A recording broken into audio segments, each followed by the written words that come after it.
Hello বন্ধুরা, সবাই কেমন আছো? প্লিজ কমেন্ট করে জানাবে। আমি ভালো আছি। এই ব্লগটা গতকাল শনিবারের। তো শনিবারে সকালবেলা উঠে আমি রোজকার মতন আমার সব কাজকর্ম করে নিয়েছি। দেখো, আলু, পটল, বেগুন কেটে নিয়েছি। মাছের ঝোল করব একটা পাতলা করে, আর কুমড়ো আলুর তরকারি করব মাছের মাথা দিয়ে। বিছনা টিছনা সব গোছানো কমপ্লিট। ছেলেও ঘুম থেকে উঠে পড়েছে। তো ভাবলাম যে ঠাকুরের জায়গাটাও গুছিয়ে নিয়েছি, তো ভাবলাম যে চিড়ের পোলাও করি সকালে। একটু ব্রেকফাস্টে চিড়ের পোলাও খেতে খুব ভালো লাগে, তো মাঝে মাঝে আমি করি। তো এখানে আমি রান্নাটা চলে এলাম, চিড়ের পোলাওটা খেয়ে রান্নায় চলে এলাম। রান্নাটা করছি কিন্তু ভীষণ গরম। বাইরে একবার বৃষ্টি হচ্ছে, একবার রোদ হচ্ছে, ভীষণ গরম লাগছে। তো কুমড়ো দিয়ে আলু দিয়ে তরকারিটা করছি। কুমড়ো আলু তরকারি 5 ফোড়ন দিয়ে আর কাঁচা লঙ্কা ফোড়ন দিয়েছি। তার মধ্যে আলু কুমড়ো দিয়ে আর একটা টমেটো দিয়ে ভালো করে কষিয়ে তার মধ্যে মাছের মাথাটা আগে থেকে ভেজে রেখেছিলাম, ওটা ভেঙে একটু দিলাম, দিয়ে একটু জল দিয়ে ফুটিয়ে কষা কষা করে তরকারিটা খুব ভালো লাগে। লুচি, রুটি বা পরোটার সাথে, ডিনারেও খুব ভালো লাগে। আমি ভাতের সাথেই করছি, দুপুরে লাঞ্চে ভাতের সাথেই করছি। তো এখানে ওয়েদারটা দেখো, বাইরে বৃষ্টি শুরু হয়ে গেছে আবার। ওয়েদারটা খুবই গরম, এত বৃষ্টি হচ্ছে, মেঘ হচ্ছে এত, ওই জন্য গরম হচ্ছে। তো আলু কুমড়ো যে তরকারিটা করেছি, ওই তরকারিটা তোমরা ট্রাই করতে পারো, খুব ভালো লাগে, টেস্ট হয় ওটা। আর অবশ্যই একটু মিষ্টি মিষ্টি করি আমি তরকারিটা, কারণ আমি মিষ্টি মিষ্টি তরকারি খেতে ভালোবাসি। আলু কুমড়োর তরকারিটা দিয়েই পুরো ভাতটা খাওয়া হয়ে যাবে, এত ভালো লাগে তরকারিটা।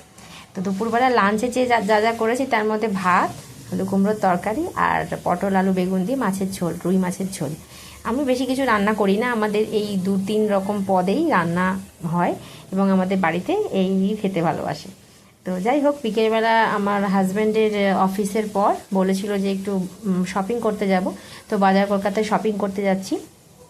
শপিং সেরে ভাবলাম যে পুজোর শপিংটা সেরে নিই, কারণ হচ্ছে ছেলের তো এক্সাম ছিল, কদিন চলছিল। তো আমাদের ওই জন্য কোনো রকম শপিং হয়নি। তো এইবার শপিংটা স্টার্ট করেছি, ছেলেকে দিয়েই স্টার্ট করা হলো। তো ছেলের জন্য ভাবলাম বাজার কলকাতাটা কাছে আছে, তাই জন্য গিয়ে ওখান থেকে শপিং করি। আর শুনছিলাম যে বাচ্চাদের ভালো কালেকশানও উঠেছে, তো ওই জন্য গেছিলাম। বাজার কলকাতায় দিয়ে শপিং করাটা শুরু করলাম। তো ওখানে ছেলের জন্য যেগুলো পছন্দ ওই কিছু জিনিস কিনলাম। ভালো ভালো কালেকশান দেখলাম, বাচ্চাদের ভালোই উঠেছে কালেকশান। তো তোমরা কে কে শপিং করেছো আমাকে কমেন্ট করে জানিও, কার কার শপিং হয়ে গেছে। আর যদি না হয়ে গিয়ে থাকে, তোমরা অবশ্যই বাজার কলকাতাতে যেতে পারো। আমরা দেখলাম যে সেখানে ভালো কালেকশান এসেছে। তো যাই হোক, আমারও শপিং মোটামুটি হয়ে গেছে। খুব ভালো লাগলো বাজার কলকাতাটা ঘুরে। আর বাইরে ঘুরতে খুবই ভালো লাগে, বাইরে বেরোনোর নাম শুনলেই আমার খুব ভালো লাগে, কারণ আমি তো খুব একটা বেরোই না। যখনই হাজব্যান্ড বলে বাইরে নিয়ে যাবে ঘুরতে, তখনই খুব ভালো লাগে। দেখো আমি কি কি কিনেছি। ছেলের জন্য একটা শার্ট কিনেছি, ওর জন্য 2টো টি শার্টও কিনেছি, জিন্স আছে ওর, তো জিন্সের সাথে পরার জন্য এগুলো কিনেছি। আর 2টো কটনের প্যান্ট কিনে দিয়েছি। তো এই কটনের প্যান্টগুলো বাচ্চাদের খুব আরাম হয় পরে, তো ওই জন্য দেখলাম যে কটনের প্যান্ট 2টো ভালো লাগলো, ওই জন্য কিনে নিয়েছি। আর আমাদের একজনকে দেওয়ার জন্য, গিফট দেওয়ার জন্য, আমাদের একজন আত্মীয়কে দেওয়ার জন্য একটা শার্ট কিনেছি হালকা কালারের। আর আমার হাজব্যান্ড একটা শার্ট নিয়েছে আর একটা প্যান্ট নিয়েছে। খুব বেশি কিছু কিনিনি, শপিং করিনি, শপিং এখনও বাকি আছে। তো নেক্সট ভিডিওতে তোমরা দেখবে। আর একটা হাফ প্যান্টও নিয়ে নিয়েছি। তো ভালো লাগছিলো এগুলো, বাচ্চাদের জিনিস না এত ভালো লাগে দেখতে, খুব ভালো লাগে। মনে হয় যেন সব জামাই কিনে নিই, কিন্তু সেটা তো সম্ভব নয়।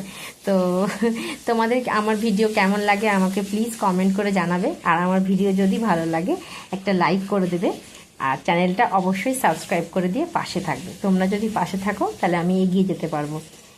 তো বন্ধুরা, অবশ্যই আমার পাশে থাকবে তোমরা। এখানে দেখো, বরের জন্য একটা হালকা কালারের শার্ট নিয়ে নিয়েছি, খুব ভালো লাগলো।